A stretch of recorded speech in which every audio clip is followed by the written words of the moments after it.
Welcome back to the podcast. This is Aaron LeBauer, your host, and today my special guest is Jake Campos, and this is an episode that I was putting off for a while because Jake is the secret behind a lot of my success, and so we're pulling back the curtains, and I'm going to show you behind the scenes about what's working for us in our clinic and even Facebook ads for the coaching business, because Jake is my Facebook ads expert, marketing expert, ClickFunnels funnel expert, etc. So Jake, welcome to the podcast.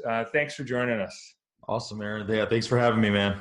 Yeah, this is great. So Jake and I started working together about a year and a half ago, almost a year and a half ago. And within the first month, things really transformed. Not only did I get back a lot of my time from doing my own ads, but the costs and relevancy and et cetera, like the results I was getting from my ads, we tripled it in just a short time. Yeah. So Jake and I talk every week, multiple times. And a lot of the things we talk about are, how do we optimize Facebook and how do we these things? And we see what people are doing and trying to do. And so wanted to have him on the show to make sure that not only we go through, marketing stuff, but even sales and conversions, because Jake was a personal trainer, et cetera. So I'm going to let him talk a little bit now. So Jake, welcome to the show. Can you just give us a little background about, who you are? Like, you have a strength training background. Can you talk about, like, how'd you go from, graduating high school, and then becoming like a Facebook ads like guy? There's like a, training and baseball and all this stuff in between. Yeah, it goes in this. Let's just dive into this wormhole.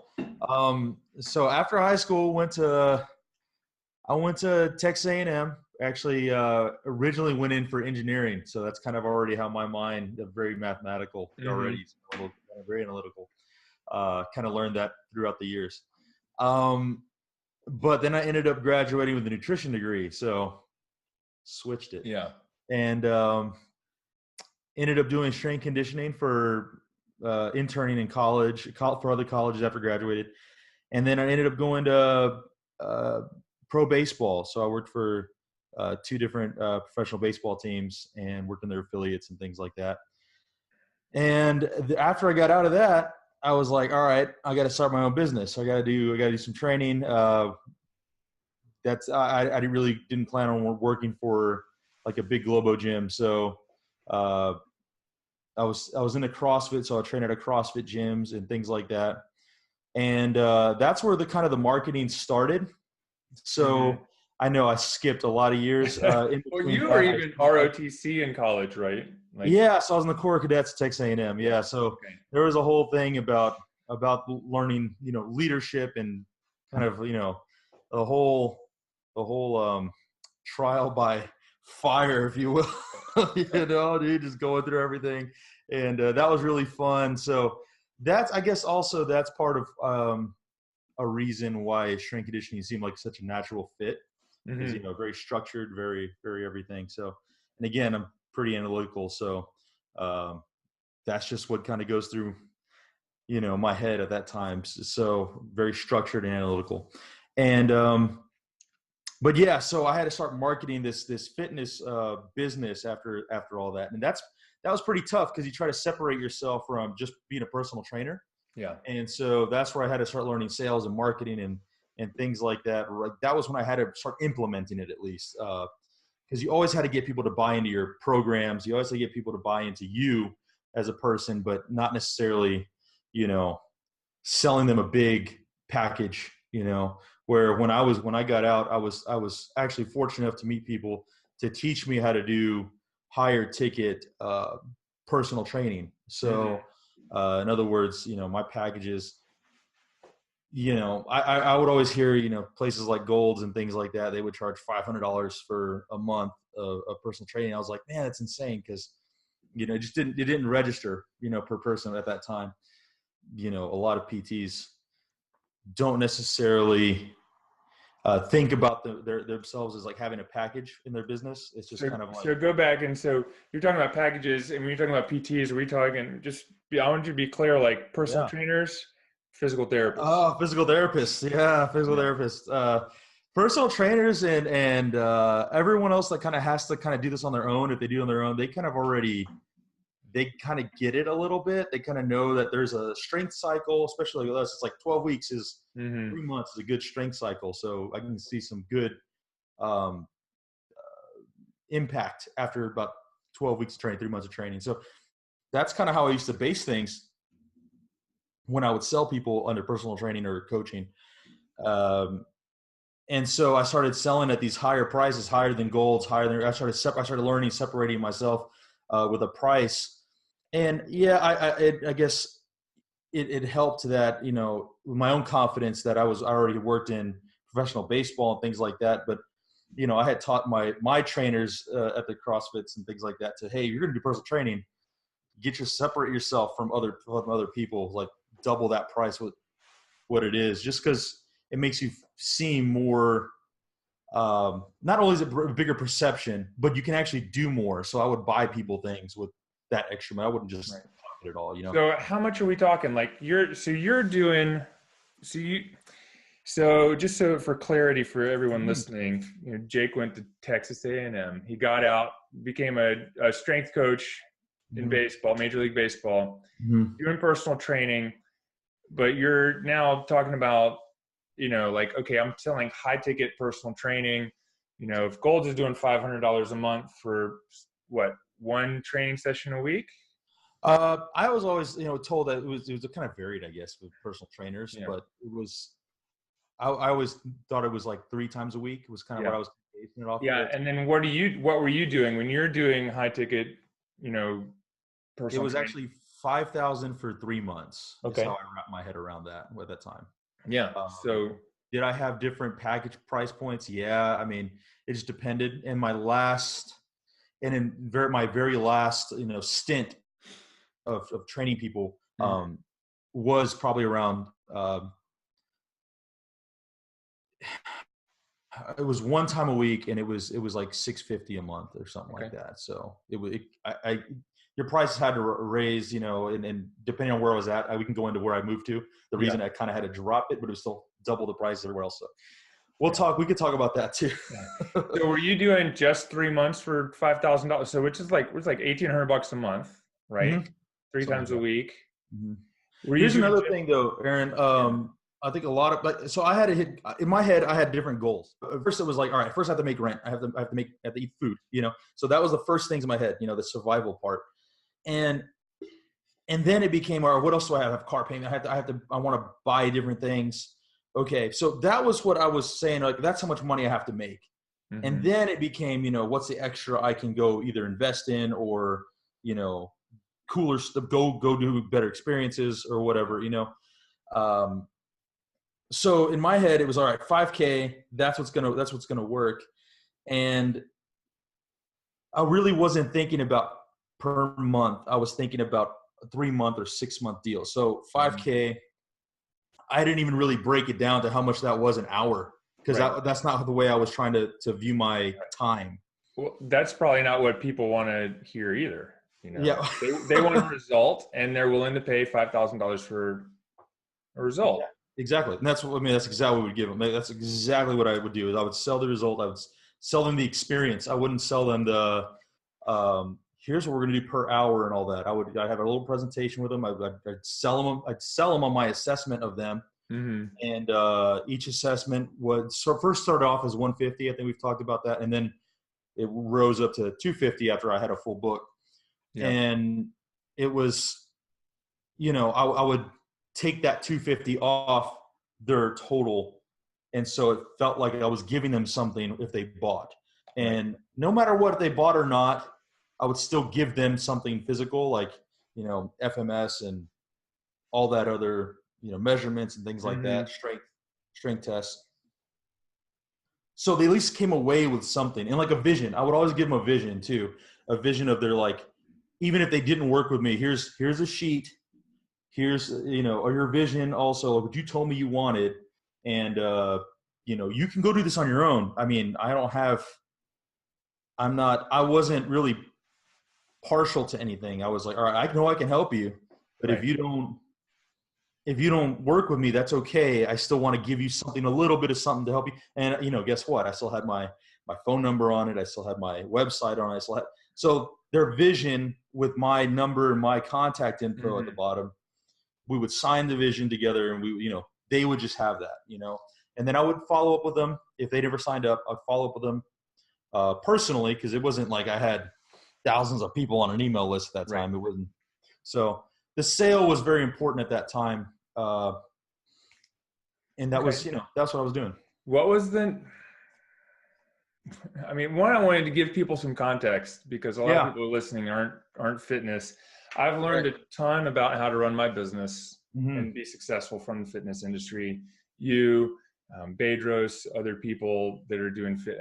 It's just like even yoga, the yoga studio I go to here, the Baptiste Power Yoga, I've modeled how I want my employees to operate based on that, because it's when you go to Baptiste Yoga, it's a consistent product that they offer multiple times a day. I want a consistent product. I don't want my product varying. So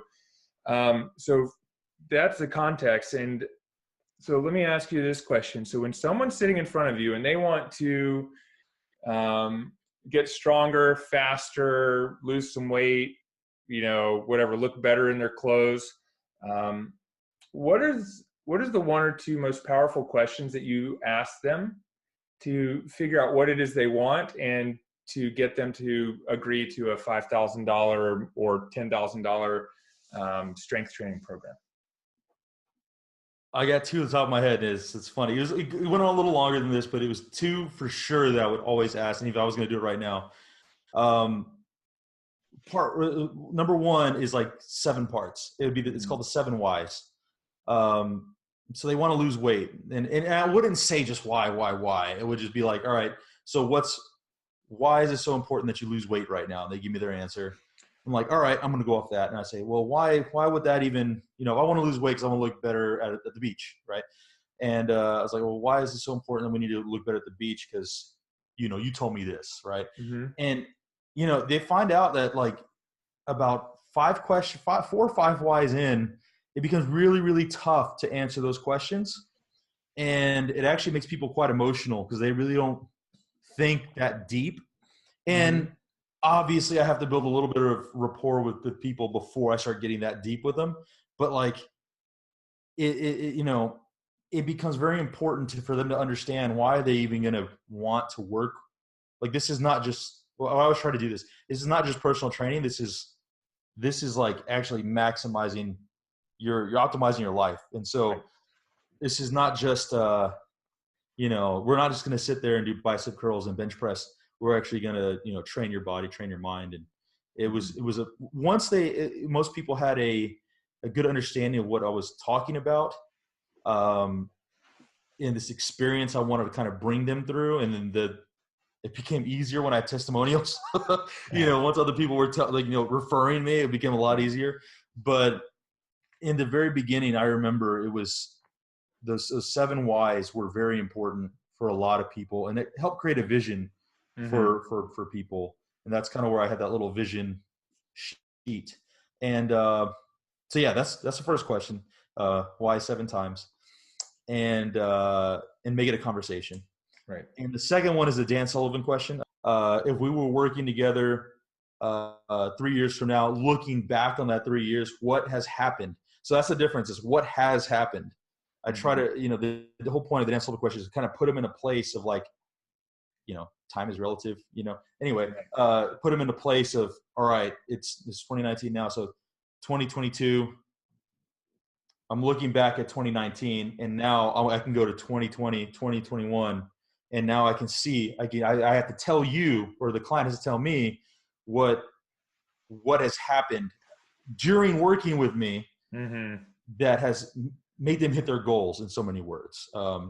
You can probably just go Google the Dan Sullivan question. It'll tell you exactly what the question is, but the whole gist of it is to kind of bring them back into time, even though time is now, and then have them describe what it is like and what their effort is, and like what they've had to eat, and what they, what is their breakfast like. And it's just, it's a very powerful thing, and it gets them thinking of moving forward with their journey, not necessarily like you, but with what they have to do to make sure they hit that goal that they've already described to you in those 7 whys. So Right. That's awesome. That's amazing. Yeah, we'll definitely get that in the show notes, or put a link to the Dan Sullivan book in there. oh, definitely, yeah. Yeah. Go, everyone get that book. So Very short read. right, and it's great and powerful. So let's see. The next thing I kind of wanted to ask or go down was, okay, so you were doing strength training. Okay, now let's forward to your story. Like, there was a time when you were doing strength training, and then we met. And by the time we met, you were already kind of doing some Facebook ads, and I met you through. I did one of Lewis House's courses, and you were in some of his other courses. And we were in, like, I think his Inner Circle coaching group, and Bradley will connect to this. So between just doing strength training and that, like, so how did you get into the whole internet, helping people with internet marketing or Facebook, et cetera? Like, what happened there? Like, when did that come about? Because I don't think I even know. Okay, so it's actually kind of cool. So, and the overall goal was that how many people can I help? Because I originally started doing kind of coaching, kind of like what you do with PTs. I was doing that with personal trainers. I started doing that, and I ended up pivoting a little bit. But I'll tell you. So while I was doing my personal training or personal coaching and whatnot, and this was all in person, right? I had to start doing marketing for it, right? I was like, all right, I need more people in. I was working out of a CrossFit, so I didn't have my own building or anything. I was working out of different gyms, actually, but a CrossFit and then another like boutique type of rehab center. And then for one of those other gyms, I was like, here are the ads I'm doing. Here's what can work for you. And back then, I had to tell you, Facebook ads were really, really simple. So they were really simple. We generated like 55 leads in like 6 days, which is unreal now, man. I mean, I'm sure there's people that claim that, but it's not so simple now because it was just a simple ad, direct response.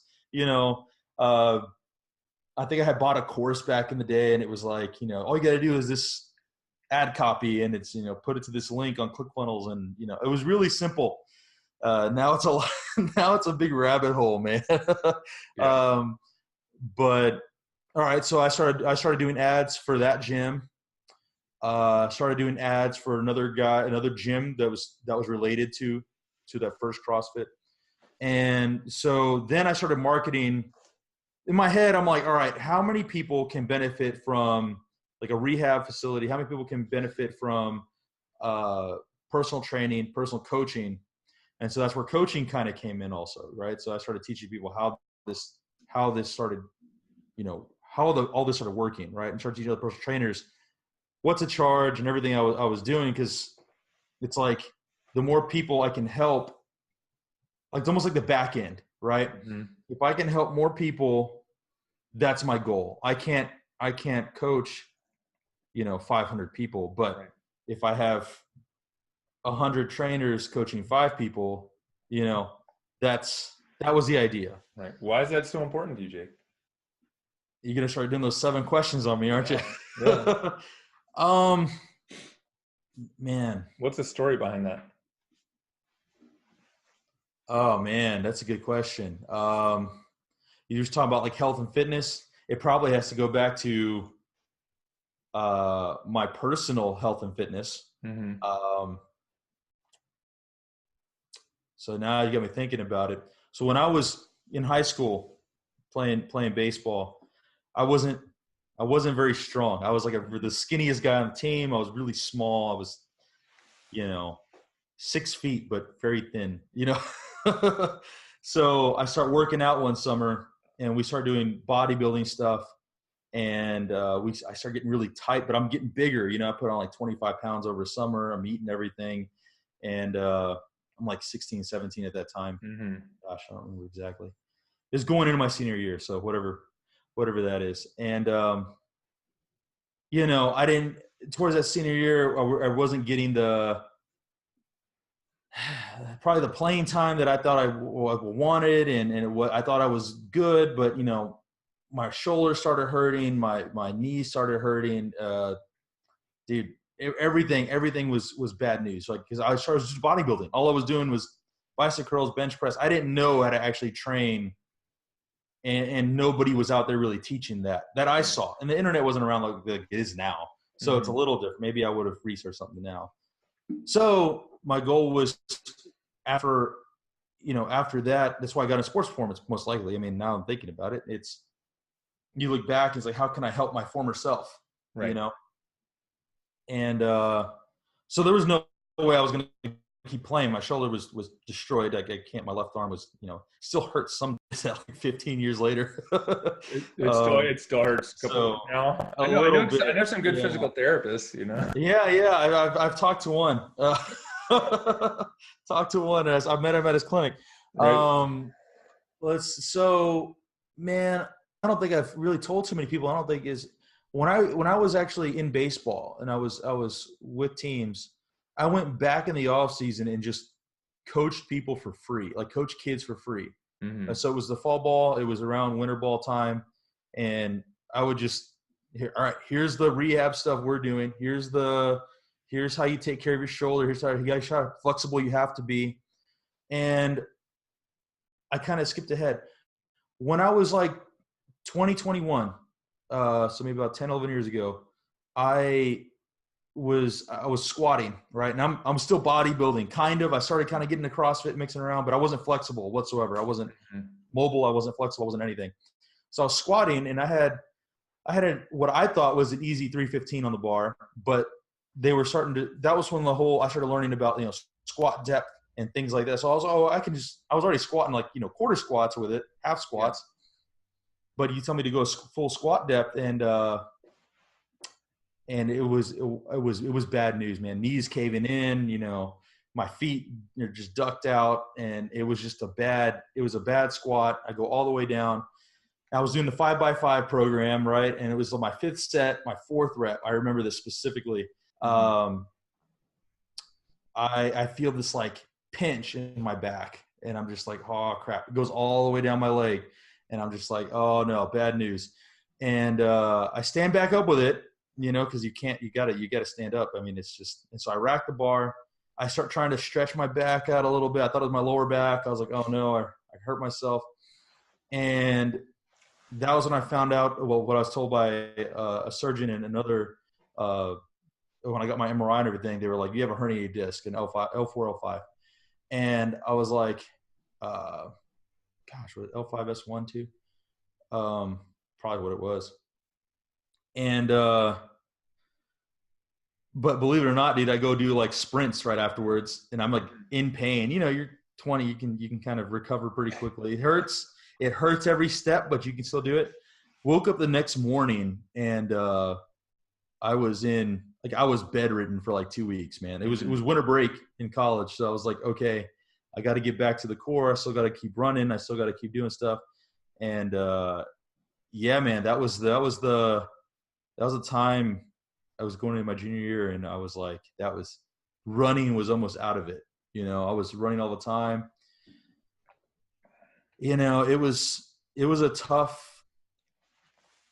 was tough until I started learning a little bit more about body alignment, right? Mm-hmm. How'd you get yourself out of that position where it was hurting and you couldn't run and everything? So it only hurt at that time. After 2 weeks, I kind of didn't work out, didn't do anything, went away. And it would start hurting like for maybe 3 days out of each month. Mm-hmm. I would stretch. I thought the piriformis stretch would be the stretch. I found that out, and I was like, oh, I feel so much better. And it started evolving until I started learning about alignment, especially when I started in sports performance. Yeah. I think that was another reason I started kind of get into it, because I want to prevent other people from getting hurt and strengthening good positions and things like that. Mm-hmm. That was probably what really led me into, strength conditioning and not just nutrition, proper body movement and keeping your body symmetric, getting people out of asymmetry and things like that that was kind of what, led it all to me learning how to align myself better, because it's a progression. I couldn't learn it all at once. You start learning piece, 1 month you learn something you thought was like groundbreaking. You're like, oh, I didn't even know anything, a year later, so. I know. Well, I went to PT school and I come out of it and going like, they didn't teach me the groundbreaking stuff. And it took me 5 years to go to the next course. I was like, oh, this is what it all, so you mentioned the FMS before. By the time I went to SFMA and learned the FMS, I was like, oh, this is what it's all about. And then years later, I'm like, oh, here's the next thing. It's like, oh, there's always something new that kind of helps make things and put things in perspective. And like, oh, I wish I knew, like when I was racing bikes, I wish I, knew how to eat well. I wish I did yoga every day and CrossFit every other day and race bikes, but I didn't have that luxury. Yeah. Do you know, I played baseball in high school. Did you? Yeah. That's awesome. I was a freshman and I think there were 11 seniors, no juniors, 1 sophomore and 3 freshmen.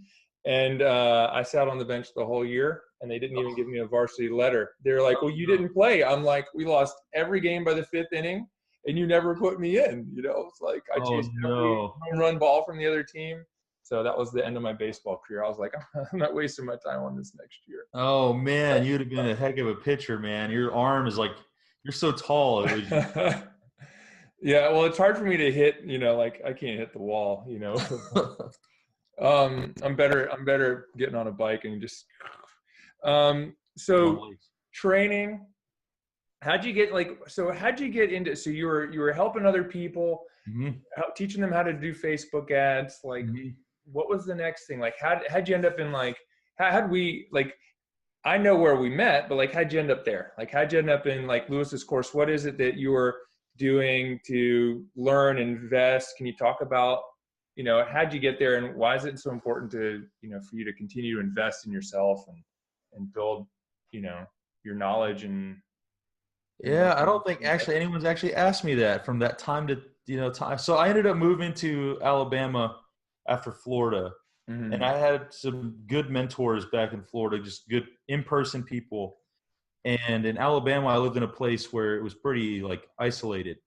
So I started getting online and I was already listening to podcasts when I was in Tampa, but Lewis House had a podcast.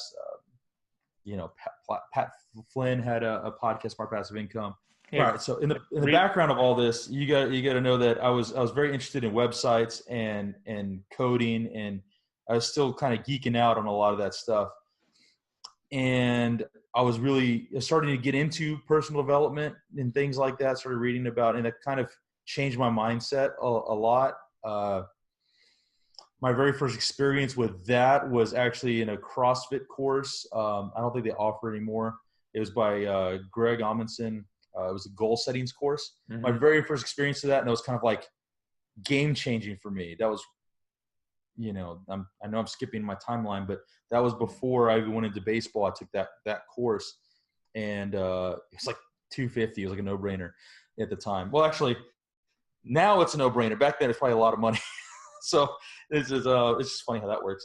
But I took that, and then it was always kind of in the back of my mind: how do you better yourself? How do you get better at like everything you're doing, right? So just from mindset, not just positive thinking, but how to actually apply and things like that. So that's where Lewis House podcast kind of came in, and he has that School of Greatness thing. And it's just, it's all about that stuff, man, and bettering yourself and being great. Right. So I got into his 7-figure webinar course. And then just from there, I kind of just got everything and a lot of other people too, that have their blogging courses and copywriting. It's doing a blogging course got me into copywriting and it's just a big rabbit hole. And like, that's kind of how I started learning a lot of this, advertising, especially for myself. And so here's one thing I haven't mentioned yet. At that time, I was teaching everyone else, about advertising and stuff. I was also doing online coaching. Because like I said, I moved to Alabama, so I wanted to keep in touch with people from Florida. That's where I was doing. I was doing Tampa, Clearwater, St. Pete area. I was doing personal training. And so when I moved, I wanted to keep in contact. I had everything set up on an app. I had a membership course on ClickFunnels. It was a whole thing. And I was doing online coaching, and that's what I started doing ads to for myself. So I was doing ads for people for their business and their training, and then ads for myself on online training.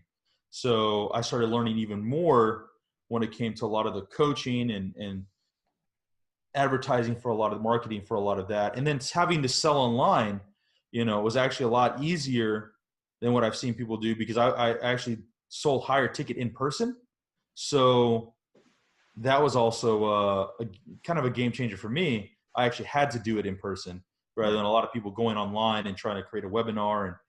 And when I took these webinar courses, that was kind of the very end of it all, was what I saw people kind of flail a little bit, or like when I see people do video sales letters or some type of even a Facebook video on just their Facebook page, the asking for the sale or the getting to the offer part was always the struggle, what I always found for a lot of people.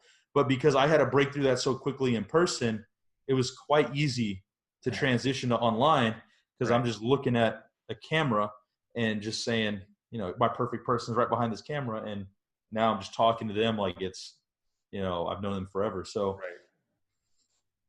does that answer your question? Let me see. Yeah, that's it. So, so from Lewis's courses, that's where we met. And so, and I know that you're constantly reinvesting in other masterminds and coaching, and what you bring to the table helps me. And I would hope that some of the stuff that I've done is reciprocated. Definitely. Working together with you. You're really good at this. Like, why do you need to keep going and keep learning? Why do I need to keep doing what I'm doing now? Yeah. Why do you continue? Because look, you're already really good and you help other people. Like, why are you still going and investing money in other coaching and other masterminds? And I keep investing. Oh man, there's always learning. Actually that might have come from just the whole strength conditioning or nutrition and in the background, that whole thing in the beginning.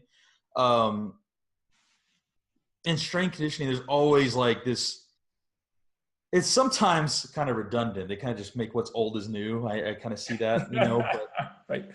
Well, I've got this new thing. It's the Aaron LeBauer maximize your thing, and we're just going to train you for 3 weeks really hard and then 1 week off, and then 3 weeks really hard, 1 week off, and then you're going to go to your event. Right. I made that up. Yeah. It's like, you just call it a different name. I think I just saw something of, I got an email from actually a governing body of all this stuff. And it was like the new hybridized, what was it? Hybridized strength conditioning or something like that. I was like, oh my gosh. It's like, once CrossFit came around, by the way, it really started ruffling up some feathers. So they started calling things different names, and that was always fun. And I know that happens in the physical therapy world too. All these physical therapists come out with their own program, but it's like, we've done something similar to this. Right. But now you have a new name to it and a slightly different, Right. There's all these tools. So the one that I love is there's all these tools for doing soft tissue mobilization. So you can, one company is, you can rent their tools for $2,000 a year. Another one, you buy their tools for $2,000. Another one, it's $500. But all you do is you can go to get a Chinese soup spoon for 99 cents and use a little plastic soup spoon. And you're talking about Graston and Gua Sha? Graston, Gua Sha, A-Stim. There's another couple of them, and it's just like after Graston was ART. Like super popular. Like this whole model is just like, well, you can just use your fingers and a spoon if you don't want to use a tool for 99 cents. I mean, it's like you don't need a $3,000 tool to do, but that's the marketing. That's 100%. The thing. It's like they've done a great job marketing and selling. So I sold a version of a Graston tool from AliExpress, and it was the exact same thing. Yeah. That's another affiliate, site. Right. So back to this investing, like, why is it so important for you to keep reinvesting in yourself? Well, First of all, there's always something I don't know. Mhm. I don't know everything. And being around people who are constantly trying. So the reason I go to masterminds and things like that, I buy into masterminds, being around people who want to better themselves, it's almost like iron sharpens iron, right? Yeah. And so you want to be better. And then you have a conversation with someone else that wants to be better. And it's like just more knowledgeable, or, you know, you want to be more articulate, whatever it is. Like, so why do people go to Toastmasters, right? So I started going to Toastmasters when I was doing those $5,000 packages. And I know I'm saying a lot, but I'm just thinking that because I've never been asked these like a lot of these questions. So you got me You haven't thinking. been on this show yet. I know. So there it is. Wow, now I'm catching myself. So that's a Toastmasters thing, right? Now I'm gonna stop. It's interesting because once you get around people who want to be better, not only does it make you want to be better, but it actually does make you better. So it's almost like by osmosis, you start getting better. And you hear the way other people talk. You hear the way other people carry themselves. Or you see the way they carry themselves. It's like, well, I could be that guy, or I am that guy. And you know, that's what I want to be. That's what I want to be. That's the money I want to make. And it just natural. You know, you just want, for me, it's natural. I want to be around amazing people. So I put myself around amazing people. And yes, there's some technical learning and things like that, but most of the things, as far as like masterminds, you're not learning anything super crazy. You're just like, get that aha moment of like, oh, I know this. This is all they're doing, and it's like put two and two together, and you have, you know, winning formula. Yeah. Oh my gosh. Like this past weekend when I was at Bedros' mastermind, it was like I had like 10 aha moments. Holy shit! Like that's all you're doing? Mm-hmm. Yeah. Okay. I was like, and you're just around other people that aren't going to try to tear you down. They're just going to try to help build you up and, you know, share what they are doing. That's the winning formula. It's like, That's part of it, isn't it? It's like the masterminds. Everyone's just trying to like build each other up. yeah, You know, they yeah, want to help you any way they can. Even if it is okay, let's say some people do come to me and it's like monetary, they want to pay them. Even still, whatever services it is, it's probably going to help me. right. You know, they're investing the same way you are. Right. Well, and you're also starting at a level of it is not, we're starting the conversation with, what are you doing? Oh, that doesn't work. I'm going to kind of try to pull you back down. We're already starting like, what do you do and how are you becoming successful, or what's your most successful thing, or how are you going to double your business? It's like, oh, it's like, it's like Yeah, I you're have had starting a conversations at much more like an even level or a higher level from where you would with people around you that are just employees. right. And it's funny because I have tried to recently just kind of put myself in my own like box and only be around people who have a business online or something like that. Otherwise, don't talk about work. Maybe only talk about sports with those Mm-hmm. like employees or things like that. Yeah. You might just make people mad. You know, that's what I found out recently over Christmas break and you know, things like that. This past month and a half ish, you just make people mad when you start talking about scaling and growing, and it's like, well, you know, other people's imposter syndrome pops out. You know, it's like, well, what makes you so special to do that? I mean, I've talked to other strength coaches and be like, hey, when are you going to write a book? You know, you're awesome. You know, and he's like, well, I still got a few more things to learn. And I'm just like, man, like you could change a game right now just in one niche. You don't need to be the god of strength conditioning. You know, you just need to be really, really good at helping a specific group of people reach their goals. Right. No, I've talked to those people too, and they're like, I'm like, write your book, and they're like, no, I just need to learn one more. I'm like, or I need one more level of success. I'm like, no, you don't. What is Or success? right. What does that mean? I mean, if you already hit it, does that mean you have to be more popular? What is success? Because does you have to hit another 10K a month? Is that successful? What is it first? Define it, and then tell me why you're not writing that book, you know? Right. I mean, to me, success is helping one person I wouldn't have otherwise helped. I mean, just Right. One person. That's all I needed to When do. it's as clear as that, that's pretty clear. It's pretty simple. Even you want to have somewhat simple, very specific, very clear. And once you do that, if you're hitting your goal, it's successful. What's stopping you from having that next success? You know what I mean? It's just really cool when it becomes like that. But I mean, you've been around guys. You've been around that, so. Well, that's it. It's like, it's like being around people, environmental exposure, being close to them, because we can all go learn a lot of this stuff on YouTube, but it's like, who do I can hear it from someone, but if I don't trust them or see them or be able to read their body language so that we can have a conversation. It's like the first time we met, when we were, it was a lot different and more powerful. We got a whole lot of stuff done by being in proximity, which made a huge difference. And it's like, that's why you came here for almost a week at the beginning of the year. It's like, because the proximity, it makes a huge difference. 100%. Energy is different. I mean, what just being there for, was it 4 or 5 days? Yeah. It was, I mean, we were doing like 12-hour days. Yeah. And we were tired at the end of the day, but I mean, I still went to bed with ideas, and I woke up with, ready to execute. So it was much different than just being on your own or something similar, Yeah. So let me ask you this. So I want to kind of shift a little bit. So you do, like, one of the first things you came on with me to do was Facebook ads, and you do so much more than that, but I want to talk about that for a minute, because a lot of people come in and Facebook ads are sexy and everyone wants to go, I got to do Facebook ads. And we've talked about this. There's a lot of problems people have that they're not solving, but they just think that they need to get in to do Facebook ads because Facebook ads will solve all their problems. So can you talk a little bit about what have you seen that people are doing that's working? So like what works with Facebook ads? How does that work?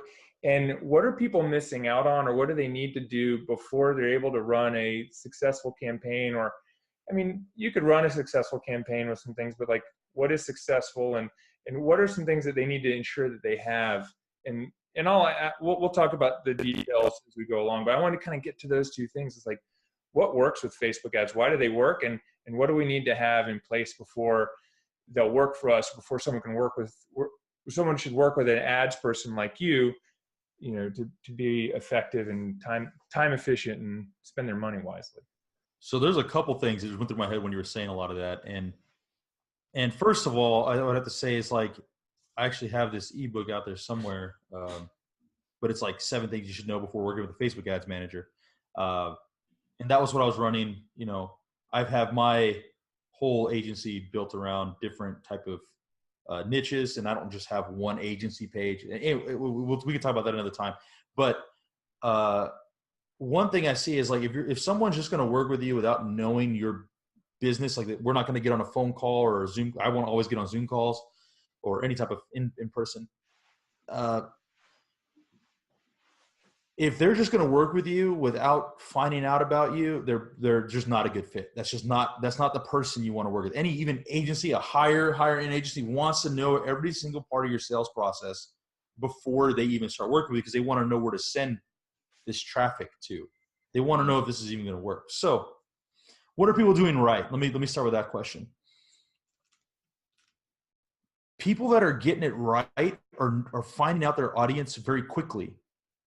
And what's cool about Facebook is they want your money, right? But they can't keep getting your money if they're not giving you results. That sounds familiar, isn't it?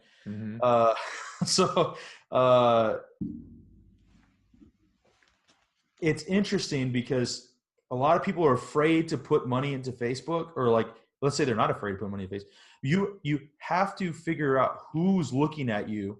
And if you have to start off with a relevancy of 1 just to start trying to figure out who's interested in you, there's ways to retarget people that makes your relevancy higher on your next ad. So it's almost like you can take this big shotgun approach. Facebook's going to help you optimize it because they're only going to show it to people who are actually watching the videos, clicking your links and things like that. And where it's really getting done is on the back end when you start retargeting those people. And so that's what's working. So what I've seen people do is throw down $50 a day on just like one ad or one campaign, just big like shotgun approach. And they do that for like a good week. So quite a bit of money for a lot of people. The cool thing is you start narrowing it down on the back end and you can actually start retargeting. That's where everyone kind of starts talking about, oh, I got, 2-cent clicks. I mean, you've had, gosh, half a penny view on some videos, but for 3-second views or whatever it was, 10-second views. It's interesting because they see that 300, whatever, was it seven times $350? They see that's like a big waste of 350. Right. But like, what are you spending on marketing? Like, and look at it, money and time. What are you doing that's already wasting your money? That seems like the fastest, easiest finding of your audience for $350. I'll take that all day. Yeah. I'm not going to spend $1,000 on some type of flyer campaign. You don't know who that's going to. Just because of proximity to you doesn't mean they want you. Mm-hmm. So I'd rather to get the $350 a day. You're going to see pretty good results. It may not be the best ad. It may not have the best relevancy right at first, but it's going to start optimizing later on, especially when you start retargeting. And, some people only want to spend, I've seen some people want to only spend $1 a day, $5 a day. And we've done tests where if you spend that $50, let's say you're doing $10 a day, right? And you have 5 days, right? So it's $50. $10 a day, 5 days. You actually get better results at optimizing if you just spend $50 in one day. Mm-hmm. Facebook wants that. You want your money, man. They want to give you speed. They don't want you dragging this whole thing on. So I have a little bit of different approach, and I think that's why we've seen better results, especially off webinars and things like that. When we have like a webinar week, and I would love to see a physical therapist do a webinar into their services. I would love to see how that works because I haven't seen anybody do that yet. Yeah, Derek's starting to do that, by the way. Nice, dude. Yeah. That's gonna. I think the value given up front on a webinar. It's like I just had this conversation last week. It was like what a webinar is like entrepreneurship all in one, mm-hmm. right? It's very interesting. You got your copy, you got your sales pitch, you got your you got a whole presentation of like pictures and everything. Dude, it's a whole thing rolled up into one and online, marketing. It's just crazy. And the value you can give is literally as much as you can give in that one, like 45 minutes to an hour. Some people go longer than that. And, those people are very, they have that kind of time. You can go ahead and do it. And the cool thing about that webinar is that it can be reused for training later on, given to current clients. It can be doing a lot more good than just that one time. So yes, it was an hour, but it's almost like you can put it into 50 hours because you can show it to 50 different people or more than that. It's unlimited. So what I've seen working, right, to answer that first question is Facebook ads are still they're still the cheapest, even though they're getting more expensive, as we've noticed too, mm-hmm. Even though we've had as low as half a penny views. We've had leads come in at $7, but even off a cold, I remember it was off a cold audience, and that person converted, or those people, some of those people converted. So all your ads are paid for there, and it just kept optimizing. So it's like if you're investing in who you're going to be talking to, and that's where a lot of people, when they just start wanting to put content out on their Facebook page or a blog, nobody's viewing it, and that's where SEO became a thing. I did SEO for a little while too, mm-hmm. in there with the websites and things, and that's why that's so important. But that takes time. Right. A lot of SEOs will tell you it takes, SEO guys will take you 3 to 6 months to see results. What if I can see results in less than a month, mm-hmm. For the same less money? So it's just one of those things of like, well, how do you value your time? How do you value your money? And you're paying it with one or the other. Right. And that's one thing I guess I wish I told myself from the very beginning. I'd have spent, thousands of dollars a day from the very beginning. if I would have had that many leads that cheap, and I knew it was going to keep coming, and knowing what it is now, I was, geez, 8x my results back then, Right. so, It's insane. But yeah, yeah, I mean, had I known 5 years ago, I know. like had I known 20 years ago, I would have gotten LeBauer.com, but I didn't. Yeah, I know. I felt lucky to get my name, but, and then, so what was the second part? So what are people doing? Like, what are people doing wrong, or like, what do they need to make sure that they have in place before they really start running effective Facebook ads? Like, because you could run a Facebook ad with nothing, Right. and it's an okay strategy, but there's some other things in place that that people should have, before they do it, or to maximize the number of leads that are coming in, et cetera. Like, what are some of the things that you would want someone, if someone wanted to actually come work with you, like, what do they need to have in place and going on before you're like, yeah, it's worth the amount you're going to invest in having me do the Facebook ads for you? Right. Right. So my question back would be, well, how big do you want to grow? If you just want 1 or 2 clients, we can, you can run an ad yourself right now, straight to set up a call with yourself. And if you have a lot of free time, that's cheap for you, just run an ad, do a call to action to yourself, get on a phone call, come get discovery, whatever you want. And you have the free time. Okay. Especially if you're kind of like brand new, or you only have patients, 3 times a week, you can get these calls on, Tuesday and Thursday, for example, whatever. And you can do that yourself. But if you're already a little busy, right? Everyone's always busy. We're always busy. But if you're already busy and you do not have a process to get someone that's a brand new lead to either automatically email them, phone call them, text them, something, or have someone do that for you, whether it be a person in your office or a VA or something like that, that's what's going to be the hard part. Because where do you start putting your investment, your time investment to? Where do you put your money investment to? You start trying to build a process, or do you start trying to do it yourself? And in my opinion, they should have a process set in place. And you talk about that. I'm sure you talk about that in your marketing course. Right. You build this whole process up before you start running Facebook ads. And the process of having a email marketing list or having an email marketing campaign, yours goes out for how many days, if you're willing to share that? Yeah, it's at least 3 months. I can't remember. It's like 30 something. There's at least 30 or 40, and I loop people in a couple different ways. So it goes out months. I mean, it goes out So months. yours is actually more complicated than even more. So in my opinion, they only need this one stream at first. This one, like maybe for 2-3 months of just emails, automated value emails, like you go value pitch, or value pitch. You got to test that, because you don't know what your market is. You don't know if you've never done this. So each email is something a little different. The back end call to action to be like, hey, come on in for a discovery visit. Come on in for a free eval. Come in my case would have been an assessment. And we do like a total body diagnostic we'll offer. It's like, come in and, just reply or click on the link and et cetera. Like, set up a time. What you want. Yeah. And so when they click the link, is it automated, right? Or are they going to try to Facebook message somebody? Are they going to try to get on a phone call with somebody? Do you have that process in place?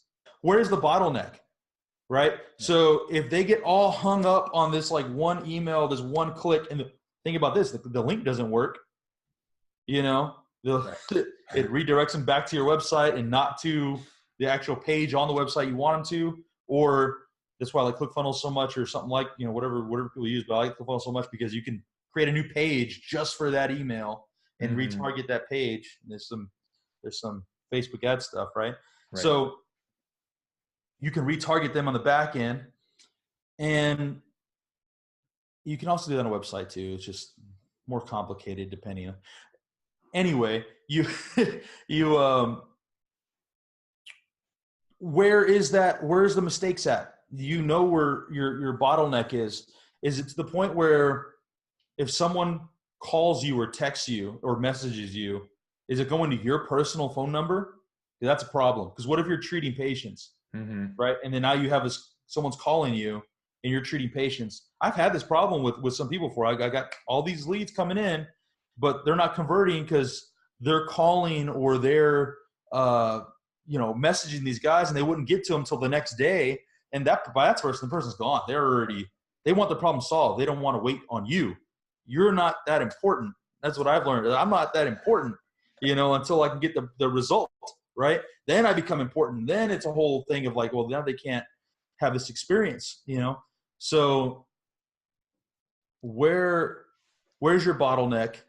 And do you even know? That's why your marketing course, man, that's a game changer. They need to have the processes in place, and then we can start thinking about driving more traffic to your offers. Right. Because then you won't even know if your offers convert. What is it? Are you selling good? Do you sell? Do they convert to a warm audience? Like, do they even convert to a warm audience? Because you don't want to believe how many conversations I've had recently, and I say recently in the past 6 months, with people who say that their conversions are, if 9 out of 10 people walk into my business, I got 9 out of 10 of them converting. I was like, all right, well, where are they coming from? They just walking in randomly off the street? Have they seen your website? It's like, oh no, they were referred to me. I was like, well, yeah, they're not just walking in randomly. That's not a cold audience. That's a very warm audience with testimonial. So yeah, that's what we try to build on ads, but that would take, if you're trying to do $5 a day, it's going to take some time, right? Because you're not going to be able to reach those people right away. But once you have this as like a well-oiled machine, man, you got testimonials hitting these people after they've already seen your value, and then you have a call to action afterwards. And you have some that you can literally. I would never turn it off. I would just make sure I had the processes in place to take care of everybody. Yeah. I think that's the big thing that I see is that people they don't know who they're talking to. They don't know who their customer is, right? They don't know who the message is for. They don't have a proven offer, or I mean they've got a good solution to the problem, but they haven't proven that their offer is like something that's good that people want. It's the way that they're speaking about it, their offer, they're selling it, and they don't have a way to follow up. And it's just like, okay, if we don't have those things, like, yeah, we can bring in more leads, but sometimes more leads isn't the problem. More marketing is most of the time is not the problem. Right. It's most of the time that not at first.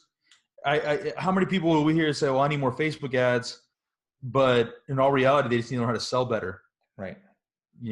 Right. Seeing patients like 1 to 2 visits, like I get better in 1 to 2 visits. I'm like, well, are you getting them better, or are you just getting them out of pain? Right. Getting them a little, and what's the next program? Right. What's the next program? You've been saying it to me all the time. Like, Aaron, what's next? Well, yeah. So now you're out of pain. Here's the next thing. It's like, just because you're out of pain doesn't mean that you move well, and you're not going to be there in 3 months without my help. You want to know what we were doing was, or I say we, I had one assistant, I guess, back then. What I was doing with my personal training or personal coaching was I'd have different blocks for people, and they would go into different phases of their training. And so, like if I was training a CrossFitter, sometimes they weren't built. They're not built to hold something overhead, right? They didn't have they're doing a snatch or something like that. They just they weren't strong enough. So maybe that person needed a little more hypertrophy before they had some strength training, just to support something that's going on, with the movement. Now they don't have to get jacked, like a huge bodybuilder, but each phase would be something different, and each one will come with a different experience. Each one, do they need to build more speed? Because you're not going to do that right after bodybuilding. You're going to build some power, maybe some strength and some power. You're going to kind of go in these cycles and learn a new skill during each one of those cycles. So now you're teaching them skills. That's my world, Right. What are we doing? What are we doing with physical therapists? You know, or is everything you just fixed in there's a thing out there, I think it's run by, I don't know, they support CrossFit a lot, but they promise you get better in 3 visits, in and out. Mm-hmm. Now, I don't remember if they accept insurance or not. They kind of just gave us free treatment because I was a coach at that time, so just to refer people there. And I always thought, I was like, well, what happens to the people after they get back in pain? Because they treated me, because I already had my disc problem and I already had my back problem. And they were like, well, you need something more. You need to get surgery. I'm like, so you're telling me if I'm not better in 3 visits with you, I need surgery? Mm-hmm. It just didn't compute. You know, it does not compute with that. It's always, most people listening to this knows that the body's always adapting, right? So how in the world am I going to get better after 3 visits?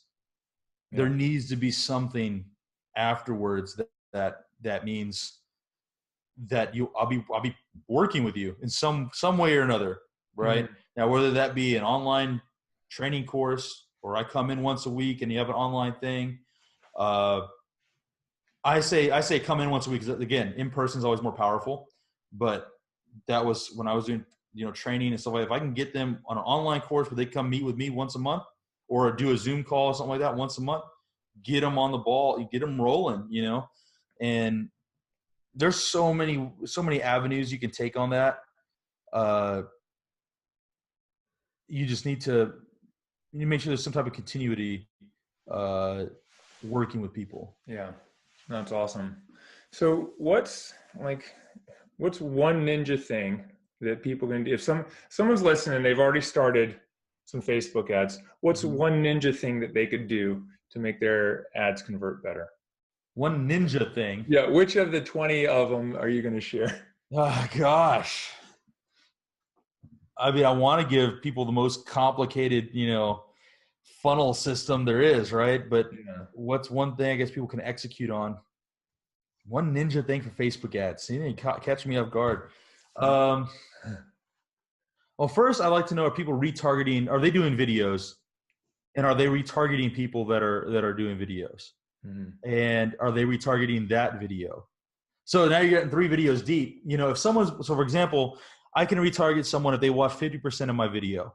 First of all, that'll tell you if you're good enough on video, mm-hmm. and how much better you need to be. If someone's not watching half your video, and if it's just too long, they'll tell you. The audience will tell you based on their actions. So let's say you're awesome on video, you're very personable, and you got 50% of your video watched by, you know, a lot, let's say 1,000 people. So it's quite a bit, right? Especially for a local area. Mm-hmm. Now I can build a brand new audience based on that 50%. Now, the next video, I retarget only those 50% of people, right? Think about how much more engaged those people are going to be. It shouldn't be a 50% watch time. It should be much higher. And if it's not, what are you talking about? What makes it different? Let's say you're out on a golf course and you go swing, and then you start talking to a video. First of all, it's kind of a little pattern interrupt. I start talking to you at a golf course. Like, who does that, right? First of all, by the way, this is like off the top of my head. And so now I do a 3-minute video based around a golf swing or a back pain and a golf swing, and try to limit the word pain on Facebook. Facebook doesn't like when you start saying back pain and things like that. Just say issues right now. Mm-hmm. As far as this top recording is issues, the word issues works. Or maybe you don't have a very long text in your video. You just have maybe a short little blurb, and then watch this, you know, or the captions on your video, title and footer kind of caption. That works too. But let's say on your second video, you start talking about tennis. You're retargeting those golfers. That's probably not going to convert as well, right? Right. But if you go on the same topic as golfers, and so now you're saying, you start talking about you want to gain 10 yards to your drive, right? 10 more yards. It's one simple trick, right? It's almost like clickbaity in a way, but you get people watching. and you start talking about posture. And then in there, when you start talking about posture, you reiterate that, hey, you have back pain. Right? Maybe that's halfway through your video, right? So now where is this video leading us? And then let's say that might convert higher than 50%, or at least people watching it. Retarget those people with an offer, right? But if you're going to go on this other trail of having targeting people with tennis, doesn't make sense. Right. You're not going to have, I don't care if they liked you or whatever. It's really tough to do that. So you would just need to have a different ad, retarget a different audience, and you can do a tennis, ad, but make sure you're talking to people. And at the same token, you got to make sure you're talking about something that people, first of all, it's something that you know about and you can help someone with, because it's going to come across off video. Now, you can do the exact same thing off of like actual print, articles and things like that. You send someone to your blog, if you have a blog, and retarget the people that went to your blog, retarget people that went to a certain page on your blog. You can do the same thing. I don't know how ninja that is. That's just, to me, it's common sense. Yeah. So I don't know what people don't know, because there's some other things like hiding your videos and running ads to those hidden videos. And, there's little ninja things like that. And it works quite well. After we've done some stuff, it worked quite well. So it's interesting. I'd be interested to know what people don't know. Right.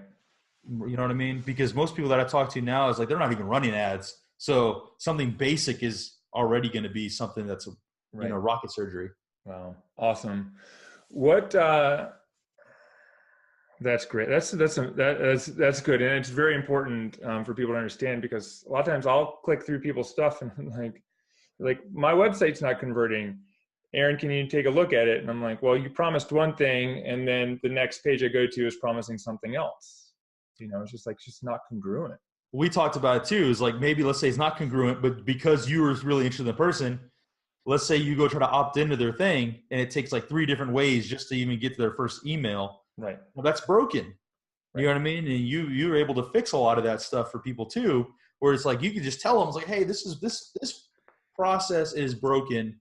Yeah. It's taken me too long to get to know you. And by this point, it's just annoying and I don't care. Yeah. That was someone that was running a webinar, and they have like 30, 40,000 followers on Instagram. And it was like, okay, I'm trying to go to the webinar, and I had to click the link, find the email, click the link, find the email, click the link. And then I had to register for the webinar twice, and then find it. It was just like, it was 4 or 5 emails before I even got to the webinar or the free download. And it was just like, it was actually like 4 too many. You know what's funny? What's funny is they were probably, they'll probably say they have a high conversion ratio on their webinar, because the people that actually did that were probably really, really wanting to buy from them. Right. That doesn't mean that other people wouldn't have bought, or if it was easier. Why does Amazon have that one-click button? It's got to be easy. It's got to be simple. We're living in an age now where instant gratification is the one thing that we could. If I could sell instant gratification, person. I know, me too. Yeah. Like, I got instant gratification in a box. It can be yours for $9.99. Well, think about this. It's like, if I could have, it's funny. The marketing course is as close to that as it could be, simply because it's telling you everything you need to do. Most people just don't want to put in that time. Right. So they're going to spend all the money they're going to waste a lot of time, which is wasting a lot of money for what they're doing. And that's as close as it could be. It's almost the same thing as when I run ads for people or anything. Let's say we're writing articles for people or something.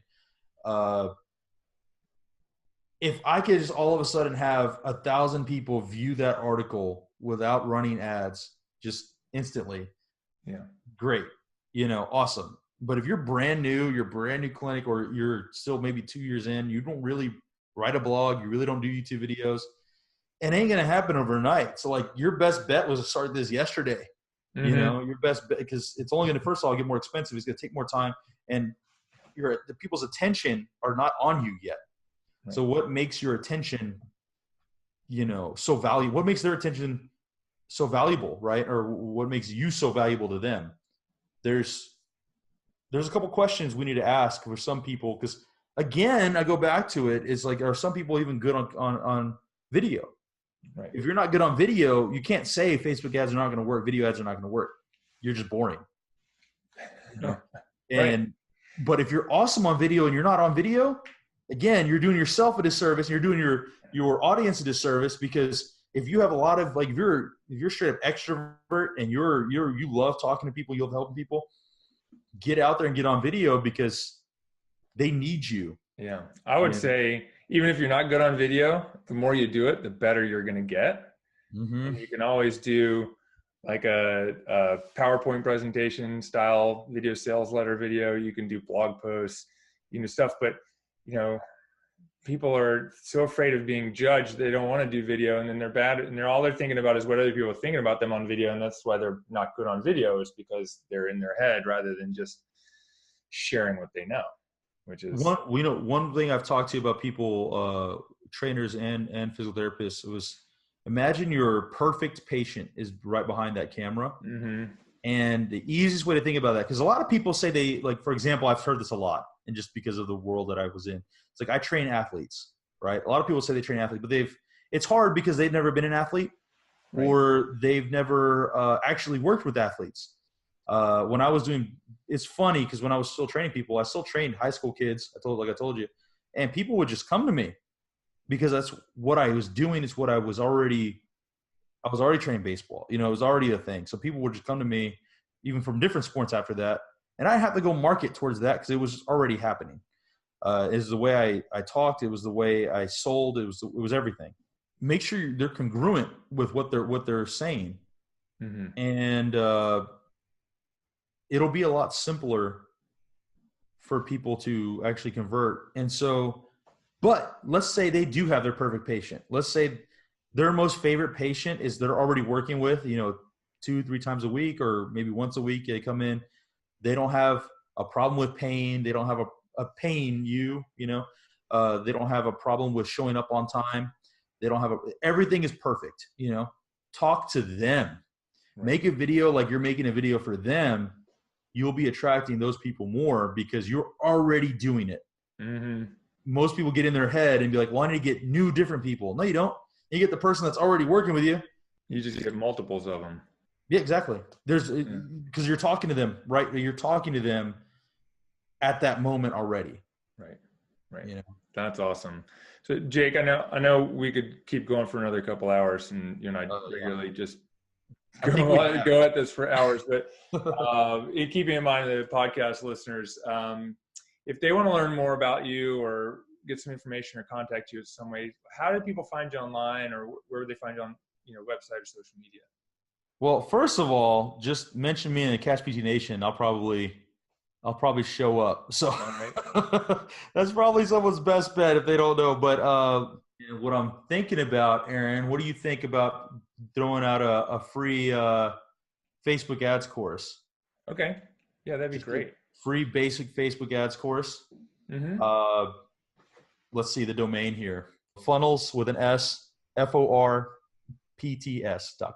Perfect. Yeah. Go there. You'll get a free training, get a free Facebook ads course. And because to me, again, if I'm not affecting people as broadly as possible, it's also hard, by the way, to get people who don't understand Facebook ads to get them on board. So like, if I can give someone the basics, you're solid, you can do it yourself for a little bit, we can amp it up, man. It's just that's not the problem.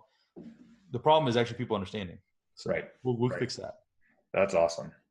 Yeah, I think you took my ads from like 1 to 3 convert, like the relevance. Relevance. So like I put in $1 and get 3 out, and to like put in $1 and get 8 out. So yeah, we were doing that in the very beginning. It was 1 to 12. That were 1 to 12, 1 to 13, and then it became 1 to 8 because it was just already so. Facebook ads got more expensive. Well, that and like your just the whole the niches and things like that. Right. You only have so many people we can really talk to. Yeah. So I know. But it's still a machine. Like if I was able to put $1 in a machine and every time I put in $1, it gave me a $2 bill, I'd stand there all day. That's exactly what happens when you build the machine, you know? That's awesome. Well, thanks so much for coming on the show today, Jake. I really appreciate you being here. I'm sure people got a ton of value out of this. So thank you very much. Thank you, Aaron, for having me. We got to do this again. Yeah. I could have talked about everything for at least an hour each. So. All right. Well, we'll definitely have you back on. We'll go deep dive into one or two specific topics at that point. Oh yeah. For the CashPT Lunch Hour, this is Aaron LeBauer and Jacob Campos, and we'll see you guys next time. Thanks.